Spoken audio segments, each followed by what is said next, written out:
उत्तर प्रदेश की योगी सरकार का 7वां बजट आज पेश हो गया है। वित्त मंत्री सुरेश खन्ना ने विधानसभा के अंदर लगभग 8 लाख करोड़ रुपए का बजट पेश किया है। इस बजट में युवाओं के लिए कुछ खास प्रावधान किए गए हैं, चाहे वो डिजिटल लाइब्रेरी बनाने की बात हो, मेडिकल कॉलेज में सीट बढ़ाने की बात हो या ऋण मुक्त कर्ज देने ब्याज मुक्त ऋण देने की बात हो। इन तमाम मुद्दों पर युवा क्या सोचते हैं जानने के बुंदेलखंड विश्वविद्यालय पहुंचे वाले कुछ लोग हैं, उनसे बात करेंगे। जी, क्या नाम है आपका? जी, मेरा नाम राम प्रताप है। हाँ जी, ये बताइए कि आज जो बजट आया है, कैसे देखते हैं युवाओं के लिए जो इसमें प्रावधान किए गए? सर देखिए कि जो बजट अभी बहुत ज़्यादा डीप स्टडी तो नहीं कर सके, पर जो स्टडी हमने की है उसके हिसाब से जो एजुकेशन में और जो इंफ्रा डेवलपमेंट के लिए है उस पे बहुत ज़्यादा उत्तर प्रदेश सरकार गौर कर रही है। एक तरफ आप मिड डे मील जैसे युवाओं के लिए आप क्या देखते हैं? युवाओं के लिए जो आया है उसमें क्या कहना है? युवाओं के लिए जो हम देख रहे हैं कि एआई सेंटर्स बनाने की बात हो रही है, एमएसएमई को सपोर्ट करने की बात हो रही है, सो दैट कि हमारा जो युवा है वो खुद से जॉब सीख करने वाली कंडीशन में ना जाए, वो खुद खुद उद्यमी बन सके। साथ ही एआई के सेंटर्स या एआई से इनबिल्ट जो है सेंटर्स बनाने की बात हो रही है। कुछ यूनिवर्सिटीज नई उत्तर प्रदेश में खोलने की प्रावधान किए जा रहे हैं। ये सारी चीजें उत्तर प्रदेश के युवाओं को आगे जो है सहायता करेंगी। आपका नाम? ऋतिक आर्या। बताइए ऋतिक, कि सरकार ने कहा है कि घर के पास ही मुफ्त कोचिंग का प्रावधान देंगे। क्या लगता है सरकारी जो मुफ्त कोचिंग मिलती है उससे फायदा होता है? हाँ, समाज से आने वाले कमज़ोर वंचित वर्गों को इससे फ़ायदा होता है और ये सरकार का अभ्युदय योजना है जो बढ़िया ये प्रयास है। जैसे कि अगर इस बजट में बात करें तो सरकार ने एजुकेशन पे लगभग 13% खर्च करने की बात की गई है, जो बहुत ही अच्छा प्रावधान है। हाँ, लेकिन कहीं न कहीं हमें थोड़ा हेल्थ पे ज़्यादा काम करना चाहिए क्योंकि इस पे सिर्फ 6% की बात की गई है। और इंडस्ट्री रेवोल्यूशन 4.0 के टाइम जो एआई सिटी बनाने की बात की गई है, ये बहुत ही अच्छा कदम है क्योंकि इसे हम चाइना में चाहे डीप सीक जैसे मॉडल्स हों, इंडिया में भी इसे चैट जीपीटी की बात हो रही है। तो ऐसे में कहीं न कहीं जो आने वाले में स्किल जॉब की ज़रूरत है, उसमें बहुत ही काम करेगा। तो अच्छा ओवरऑल अच्छा बजट है। हमने देखा किस तरीके से आर्टिफिशियल इंटेलिजेंस हो, चाहे वो अभ्युदय योजना से बात करने की बात हो रही है। हमारे साथ और भी कुछ हमारे साथ बच्चियाँ भी, उनसे बात करेंगे। बेटा, अगर बात करें बजट की तो अगर 10 में से नंबर देने हो, कितने नंबर दोगी योगी सरकार? सर 10 में से भैया 10 में से 9 नंबर देंगे क्योंकि जैसे पूरा बजट जो है वो 8 लाख करोड़ का है। उसमें कुछ मेन पॉइंट रखे युवाओं के लिए, जैसा कि सब जानते हैं कि कोई भी स्टार्टअप करना हो आपको तो आपका एक एस्टिमेट बजट होना चाहिए।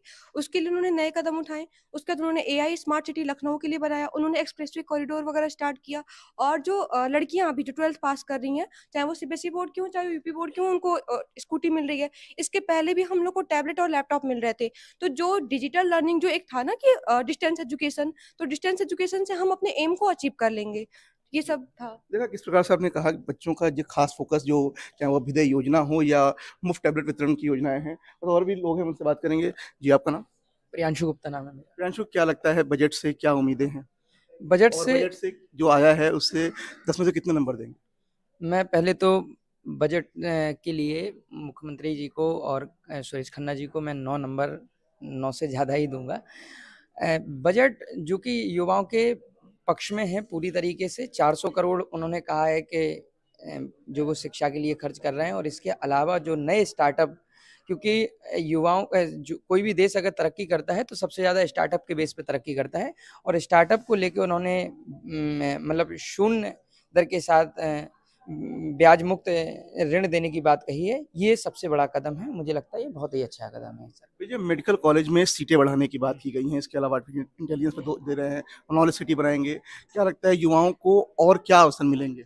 देखिए मुझे लग रहा है बहुत ज़्यादा फोकस किया गया है युवाओं के ऊपर। सबसे पहले वो जो स्टूडेंट्स हैं उनके आसपास के एरिया में उनको अभ्युत कोचिंग देने की बात की गई। उसके साथ में जो 12th बच्चे पास जो छात्राएं पास कर रही हैं उनको स्कूटी है, स्मार्ट फ़ोन और टैबलेट के साथ में अगर कोई बच्चा ऐसा है जो पढ़ाई के बाद कुछ अपना खुद का स्टार्टअप करना चाहता है तो उसके लिए एमएसएमई में उनको ये अपॉर्चुनिटी है। उसके साथ में ही उन्हें ऋण मुक्त ब्याज दिया जा रहा है। कितने नंबर देंगे सरकार को 10 में से? 9 से 10 नंबर देने चाहिए इसमें से।